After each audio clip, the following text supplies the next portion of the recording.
प्रकल्प आहेत त्याची त्यांना माहिती देऊन आणि त्याला कसं एक्सपिडाईट करता येईल या संदर्भातला हा प्रयत्न होता। माननीय प्रधानमंत्री मोदयांना भेटल्यानंतर मी निर्मला सीतारामनजी यांची देखील भेट घेतली आणि तिथे विशेषतः जो आपला उत्तम ते विरार हा जो कॉरिडॉर आहे जवळपास 55,000 कोटी रुपयाचा त्याच्या संदर्भातलं आपण एक जायकाला प्रपोजल दिलेला आहे। तर ते प्रपोजल परस्यू करण्याच्या संदर्भातली आजची भेट होती।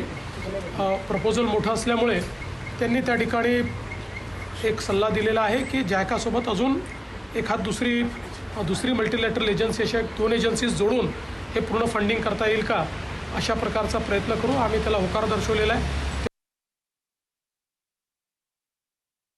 करू, पण एक पॉझिटिव्ह त्याला आता एक प्रकारे एक रस्ता मिळालेला आहे आणि पुढच्या काळात त्याचे काम आपल्याला सुरू करायचं आहे। त्यानंतर मी माननीय भूपेंद्र यादवजी यांच्याकडे देखील गेलो होतो आणि विशेषतः भूपेंद्र यादवजी यांच्याकडे जे काही आपले पर्यावरण आणि वन याच्या ज्या काही आपल्या मंजुरी आहेत ज्या थांबलेल्या आहेत किंवा वेगवेगळ्या स्टेजेसवर आहेत त्याची माहिती मी त्यांना दिली, त्याचा फॉलोअप केला। त्यांनी देखील अतिशय वेगानं ती मान्यता देण्यात येईल अशा पद्धतीनं सांगितलेलं आहे। आता माननीय पियुष गोयलजी आणि निर्मलाजी यांच्यासोबत एक उद्योगाच्या संदर्भातली बैठक आहे। देशभरातले मुख्यमंत्री किंवा इंडस्ट्रीज मिनिस्टर त्याला राहणार आहे। ज्या औद्योगिक वसाहती आपण केंद्र सरकारच्या मदतीने तयार करतोय त्याच्यामधली प्रगती आणि त्याच्यातल्या अडचणी या दोन्ही गोष्टींवर ही बैठक आहे। आपल्याकडे विशेषतः शेंद्रा बिडकीनला आपण आता ॲडिशनल 8,000 एकर जमीन ही ॲक्वायर करतो आणि अतिशय यशस्वी अशा प्रकारे आपली ही औद्योगिक वसाहत DMICच्या अंतर्गत झालेली आहे। तर त्यामध्येही केंद्र सरकारने काही हिस्सा घ्यावा आणि आपल्याला ॲक्विजिशन करता निधी द्यावा अशी एक मागणी आपण त्यांच्याकडे केली आहे। दुसरं जो काही दिल्ली नागपूर कॉरिडॉर आहे त्याच्यावर एक औद्योगिक वसाहत तयार करण्यासंदर्भात केंद्र सरकारने सांगितलं होतं। तर सावनेरला त्याकरता 6,000 एकर जागा आपण जी आहे ती ॲक्वायर करतोय। दिघीच्या संदर्भात त्यांनी एक मुद्दा मांडलेला, त्याचा आम्ही अप्राईज करू की 6,000 एकर जागा तिथे आपली ॲक्वायर झाली आहे आणि केंद्र सरकारने आपल्याला वन टाईम इन्फ्रास्ट्रक्चर जे पैसे दिले आहेत त्याचं टेंडर आपण अलॉट केलेलं आहे, त्याचंही काम आपण सुरू केलेलं आहे। याच्या व्यतिरिक्त काही आपल्या छोट्या मोठ्या मागण्या त्याच्यामध्ये आहेत। विशेषतः जो काही मुंबई बेंगलोर कॉरिडॉर आहे त्याच्यावर आपल्याला जी काही एक MIDC तयार करायची आहे, जयकुमार गोरेजी त्याकरता झालेले आहेत, तर त्या संदर्भातलं एक आपली मागणी आहे। तर ती पण आपण त्यांच्यासमोर ठेवतो आहोत आणि चांगल्या पद्धतीनं केंद्र सरकारचा देखील आपल्याला फायदा मिळतो आहे।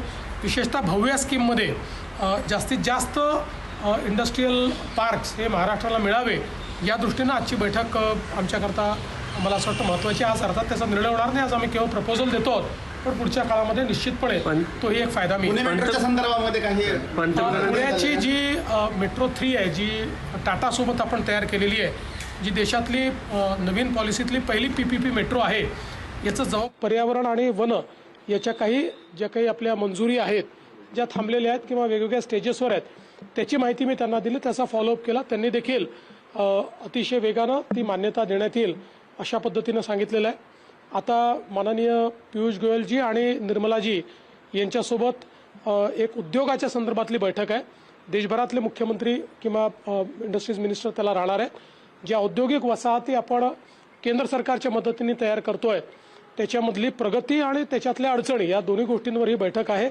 आपल्याकडे विशेषतः शेंद्रा बिडकीनला आपण आता ॲडिशनल 8,000 एकर जमीन ही ॲक्वायर करतो आणि अतिशय यशस्वी अशा प्रकारे आपली ही औद्योगिक वसाहत DMICच्या अंतर्गत झालेली आहे। तर त्यामध्येही केंद्र सरकारने काही हिस्सा घ्यावा आणि आपल्याला ॲक्विजिशन करता निधी द्यावा अशी एक मागणी आपण त्यांच्याकडे केली आहे। दुसरं जो काही दिल्ली नागपूर कॉरिडॉर आहे त्याच्यावर एक औद्योगिक वसाहत तयार करण्यासंदर्भात केंद्र सरकारने सांगितलं होतं। तर सावनेरला त्याकरता 6,000 एकर जागा आपण जी आहे ती ॲक्वायर करतोय। दिघीच्या संदर्भात त्यांनी एक मुद्दा मांडलेला, त्याचा आम्ही अप्राईज करू की 6,000 एकर जागा तिथे आपली ॲक्वायर झाली आहे आणि केंद्र सरकारने आपल्याला वन टाईम इन्फ्रास्ट्रक्चर जे पैसे दिले आहेत त्याचं टेंडर आपण अलॉट केलेलं आहे, त्याचंही काम आपण सुरू केलेलं आहे। याच्या व्यतिरिक्त काही आपल्या छोट्या मोठ्या मागण्या त्याच्यामध्ये आहेत। विशेषतः जो काही मुंबई बेंगलोर कॉरिडॉर आहे त्याच्यावर आपल्याला जी काही एक MIDC तयार करायची आहे, जयकुमार गोरेजी त्याकरता झालेले आहेत, तर त्या संदर्भातलं एक आपली मागणी आहे। तर ती पण आपण त्यांच्यासमोर ठेवतो आहोत आणि चांगल्या पद्धतीनं केंद्र सरकारचा देखील आपल्याला फायदा मिळतोय. विशेषतः भव्या स्कीममध्ये जास्तीत जास्त इंडस्ट्रीयल पार्क्स हे महाराष्ट्राला मिळावे या दृष्टीनं आजची बैठक आमच्याकरता मला असं वाटतं महत्त्वाची. आज अर्थात त्याचा निर्णय होणार नाही, आज आम्ही केवळ प्रपोजल देतो आहोत, पण पुढच्या काळामध्ये निश्चितपणे तोही एक फायदा मिळेल. पुण्याची जी मेट्रो 3 आहे, जी टाटासोबत आपण तयार केलेली आहे, जी देशातली नवीन पॉलिसीतली पहिली PPP मेट्रो आहे, याचं जवळपास काम पूर्ण झालं आहे. आता त्याचं टेस्टिंग चाललं आहे. त्यामुळे त्याही संदर्भात मी माननीय मोदीजींना निमंत्रण दिलेलं आहे की याचं टेस्टिंग संपल्याबरोबर त्याचं उद्घाटन आपल्याला करायचं आहे. तर त्याचा एक ॲडव्हान्स त्यांना मी इंटिमेशन दिलेली आहे. ते देखील त्या संदर्भात लवकरच आपल्याला तारीख देतील आणि आपणही कम्प्लिशन एक्झॅक्ट कधी आहे आणि टेस्टिंग कधीपर्यंत पूर्ण होणार आहे त्यांना कळवल्यानंतर त्याचे उद्घाटन लवकरात लवकर करण्याचा आपला मानस आहे. आपण दिल्लीत आला, खूप चर्चा सुरू झाली आहे. मी दिल्लीत असलो तरी चर्चा होतात, मुंबईत असलो तरी चर्चा होतात. मला असं वाटतं की अनेक रिकामटेकडे लोक आहेत, त्यांना माझ्याबद्दल चर्चा करायला आवडतात, त्यामुळे त्यांना आनंद घेऊ द्या. रोहित पवारांनी पण तशीच चर्चा केली. ते म्हणतात की तुम्ही दिल्लीत गेलात तर अजितदादांच्या अनुषंगाने बोलला असाल आणि आता तुम्हाला वरतीच जायचं आहे केंद्रात, असं त्यांचं. नाही, मला असं वाटतं की ज्याला जे तारे तोडायचे आहेत, ज्याला जे फुगे उडवायचे आहेत, ज्याला जी पतंग उडवायची आहे ती पतंग त्यांना उडवू द्या. मी महाराष्ट्रात आहे. महाराष्ट्राच्या जनतेने